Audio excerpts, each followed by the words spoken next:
Are you tired of looking around your home and feeling weighed down by a mess that never seems to end? Here's what most people don't realize: a messy home isn't necessarily a sign that you're not trying hard enough. A lot of times it's because you think you have to overhaul everything or that your children have to be older before you can keep your home tidy, and that's simply not true.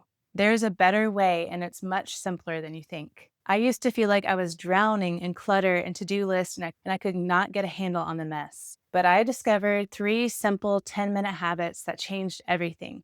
They finally made it feel like I could breathe again, and that it was actually possible for me to have a tidy and hospitable home. Stick around because by the end of this video, you're going to know what these three habits are and how you can start using them today to keep your home tidy and welcoming. If that sounds like something you need, go ahead and like, subscribe, and tap the notification bell so that you don't miss my weekly videos. Here's a very important point to remember when you're building habits. If you want a habit to stick, you've got to anchor it to a point in your day that already happens and that you're already very familiar with. I'm setting you up for success with these three habits because they're anchored on to a point that happens in just about every household: mealtimes and bedtimes. This first habit happens before meals, and it's actually key to making sure that the chaos in the house stays under control. Years ago, I had no rhythms or structure for tidying. I just kind of flew by the seat of my pants. I wanted rhythms to keep it tidy. I heard that some people had done that, but I didn't really know how to make it work for our home. We had a bunch of little kids, and I just didn't know how to slow down and make it happen. That is until I learned about anchoring, and that just made all the difference. It made it actually doable for us. So I basically started linking tidying to meal times. So before each meal, we do what we call a 10-minute tidy and set the table for lunch or dinner. We don't do breakfast because usually the house is wrapped up the night before and there's not much to tidy first thing. My children are actually doing other chores before breakfast, and then they set the table for breakfast. I've assigned each child a job from the 3-year-old all the way to the 9-year-old. Everybody has a job to set the table and they go do that. And then we all work together to tidy up the home before lunch, and we all work together to tidy up the home before dinner. And the regular periods of tidying keeps the chaos under control. It makes it manageable to tackle at the end of the day before daddy gets home. And honestly, I love the timing too, because as they tidy before lunch, in our home, we have lunch and then we have nap time. And so I'm going in feeling like I don't have to do a lot of tidying. It's already been done. So it's much easier to go into my rest time with more ease and not feel like I have to walk around picking up everything. So that has been a game changer for us. It helps me feel like I can breathe. I'm not tripping over things all the time. And I'm also not worried about little messes that the kids make throughout the day because I know we're going to have a regular period of cleaning up. Everybody has the expectation. We just knock it out together. Let's go ahead and move on to the next habit. This next one is one of my favorites. It is so powerful and it makes a big difference in my day. If all of this is resounding with you and you would like some help building habits like these, check out my free training where I walk you through this step by step. I'll link that down below. So meal times are wonderful because they happen 3 times a day, and that means that you have 3 anchor points throughout your day that you can link new habits to.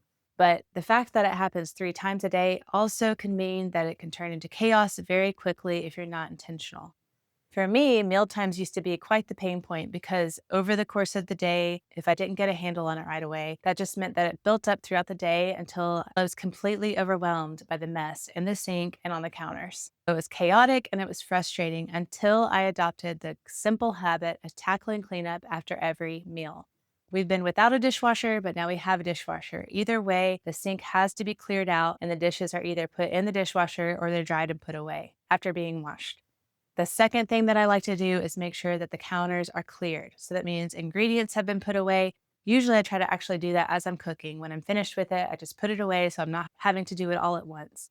But after every meal, I make sure that the sink is cleared out and that the countertops are cleared off. So if I'm plodding away throughout the day, it generally only takes me 10 minutes.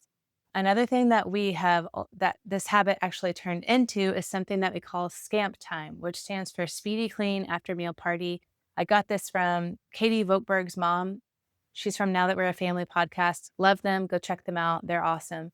But anyway, her mom is a very wise woman. She's got 11 children. And basically, Scamp Time was all about tackling mealtime cleanup together as a family and trying to beat a timer. So long story short, meal times were a pain point for her too. Everybody kind of grumbled. They were slow. She was tired of repeating herself. And so she and her husband turned it into something fun. They turned it into a party. So they would all work together, try to beat the timer, turn on some music, make it a joyful experience. And it completely revolutionized cleanup for them, and it's completely revolutionized our cleanup for us. Now, that does take some training and it takes some time, but that's definitely a wonderful thing to aim for eventually. I have a video that I talked about that. It's one of my first ones, so it's pretty bad, but I do walk through this step by step, and you can go check that out if you want to. Either way, one 10-minute habit that's been very helpful at keeping the home tidy and keeping things under control is to make sure that the sink is cleared and the counters are cleared after every meal. Now that we've talked about mealtime anchors, this final tip is what really helps me feel like I'm beginning and ending my days with a win. When I first became a mom, like I said, I had very little structure, period. So it felt like I was always reacting to the day and never really staying ahead of it. But then I started incorporating little simple habits in the morning and in the evening, right when I woke up and right before I went to bed, that helped me begin and finish each day with momentum. So I'm going to link these two together because realistically, each one takes only about 5 minutes, but I want to keep it simple because they are linked to bedtimes and they are easy to remember. So the first set of habits are linked to the morning when you first wake up.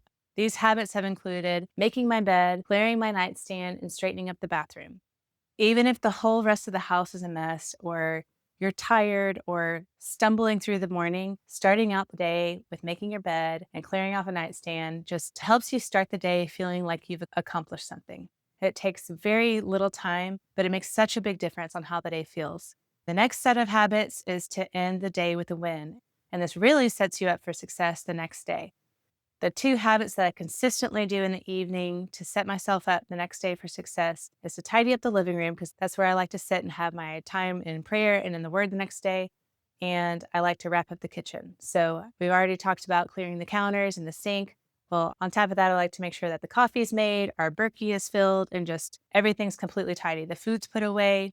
I really love having the kitchen completely polished off and done so that I can start the next day completely fresh. Both of those things together only take me 10 minutes tops, especially whenever we have the whole family working together with Scamp.